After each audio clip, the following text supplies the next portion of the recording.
cartoons? I, for one, adore them. Since the moment I could comprehend visuals, I, like many others, attempt to spend as much time as possible absorbing the fantastical and colourful works of animatic studios such as DreamWorks, Pixar, and of course, Disney. During this period of my life, where for the very first time I and so many young and impressionable children were gaining awareness of ourselves, the world around us, and how we were supposed to fit into it, we were all completely unaware of the grip that these animation studios had on this education process. Kids learned quickly that the heroes will always save the day and villains are evil, worthless scum. The concept of good and evil was cemented into our psyches from a very young age. However, cemented with it was the notion of who Disney deemed worthy of these titles. Hello and welcome to the annual Misrepresentation Conference. My name is Gemini Lucas, and I am here to inform you of how unknowingly children are subjected to harsh and hateful anti-LGBTQ+ propaganda. Through production of media establishing queer traits in villainous characters, Disney willingly continues to expose our youth to harmful beliefs, contributing to the demonization of queer communities. Disney's latest feature film, Raya and the Last Dragon, follows the hero Raya and her adventure to save the world despite the efforts of our villain, Namaari. Now, the moment these characters were released to the public, there seemed to be a series of related reactions to Namaari, the villain. These reactions being, this seems a little fruity. Audiences were quick to latch onto the idea that Namaari is a queer character despite any confirmation from Disney. The reason for this connection of a character to any sexuality is due to queer coding. Queer coding relates to the implication that a character based on physical or personality-based traits may be a part of the LGBTQ+ community. Commonly, examples of queer-coded characters can be identified by male characters having feminine traits, or in the case of Namaari, a female character having masculine traits. Namaari's short asymmetrical haircut and muscular physique implies that she was coded to be a queer character. However, queer coding in Disney productions is not just limited to this character. To name a few, Ursula from The Little Mermaid is vain and flamboyant. Her exaggerated makeup, along with the rest of her design, is based upon a drag queen. Scar from The Lion King is dramatic and sassy. Jafar from Aladdin is poised and slender, also featuring an implication of makeup. From the list of few out of many queer-coded characters in Disney productions, do you notice a thread? Each a villainous, each a the bad guy, and each is Disney's way of blurring the line between queer and evil. This is furthered by the character of Hades, who shows the extent of Disney's demonization of queer people by choosing to queer-code an actual demonic figure. The continuous theme of queer-coded villainous characters has encouraged the thorough theorization that every Disney villain is queer-aligning. Now, this is not to say that the observation of a Disney film and its villains will make someone bigoted.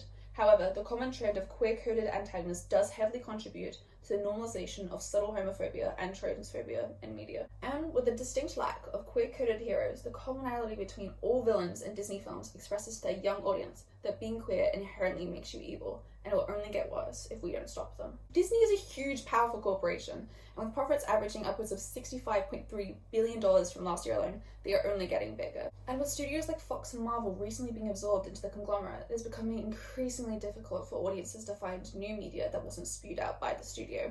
This becomes hazardous as Disney's primary audience is children. According to Karen Gill, MD, through stages of 2 to 11, children undergo predictably the most vital stages of cognitive development of their youth.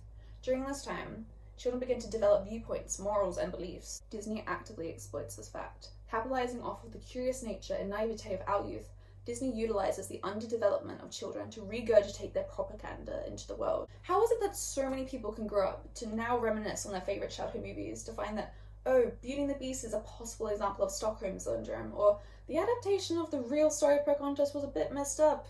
It's because we didn't know better. We had no reason or ability to disagree. We're inclined to believe them because they told us we could. They manipulated us. And so these ideas were only reconsidered years after initial viewing.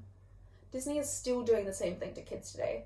Through continuous queer coding of villains, Disney establishes to a young audience that any affiliation with the LGBTQ+ community will result in justified hatred and exclusion. With data from the Australian Human Rights Commission, roughly a tenth of the Australian population identifies as other than straight and or cis.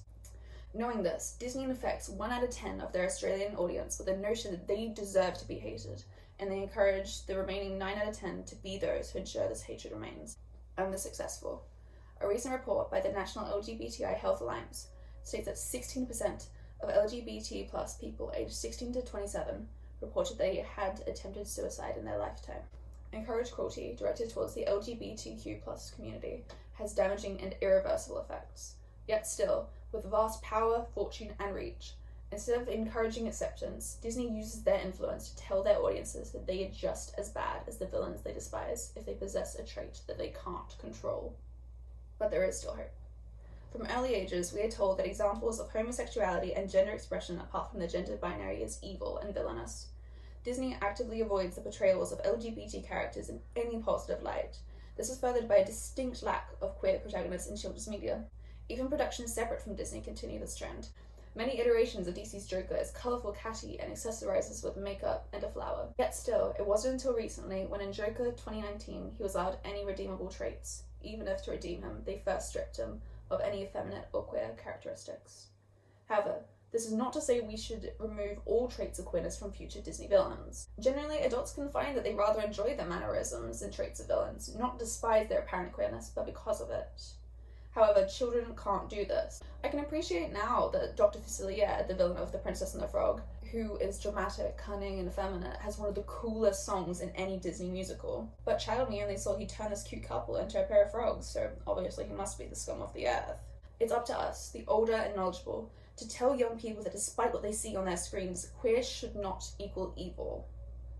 And providing help to suffering queer people is so incredibly easy. Donating to charities such as the Trevor Project provides assistance and safe spaces for LGBTQ+ people all around the globe.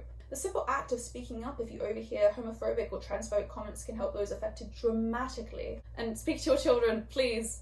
Tell them they're safe and worthy of love like all other children they meet. The world is tough, difficult, and cruel, but you don't have to be. And to Disney, the main issue with queer coding in your productions is the utter absence of queer characters separate from villainous roles. The issue would be completely removed if children were given the mere option to view a queer aligning character as anything other than the bad guy. Adventure Time does this expertly, depicting two queer characters, Marceline and Peepy, as normal citizens of Ooo, with plenty of characteristics other than their sexuality. If we encourage the introduction of interesting and nuanced queer presenting protagonists like Marceline and Peepy, the connection of queerness to inherent evil will be completely dismantled.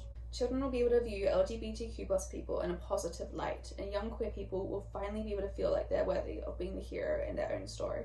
Thank you.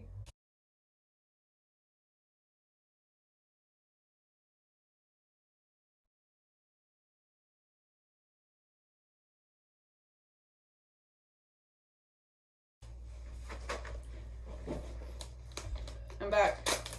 Jump. Yay! Oh, my voice broke. Look, it's a cat. Feel like getting me extra points? This isn't bribery. This doesn't count as the assignment. Look how cute he is there, right? Who's my boy? This is Pixel. He's 2 years old, and he's bigger than all my other cats, and he bullies them because of it. And he doesn't realize how big he is, so he jumps on them and then crushes them. What else? Oh, okay. Side note, this isn't alcohol. I'm sorry. I thought it was a funny little joke. I'm at a little annual misrepresentation conference. It's just like ginger liquid and I put tonic water in. You can't drink this. This isn't for you. You can't have it. I'll give you more treats. I did riot porn. You didn't see it. I was trying for like 20 minutes to get him to jump out. Anyways, thank you for watching. This doesn't count as the assignment. This is a side note. This is like, yeah, it's like a font. Alright? It's included. Doesn't it go to my thing, right? I'm not giving you more treats. You've had so many today. Okay, thank you for listening to me. Goodbye. Bonus content. Pixel, what is Pixel? Oh my god. Pixel, bonus content. Sit. Goodbye. Do you see that, miss? Wasn't that cool? I told him that is my boy. I'm a proud mom.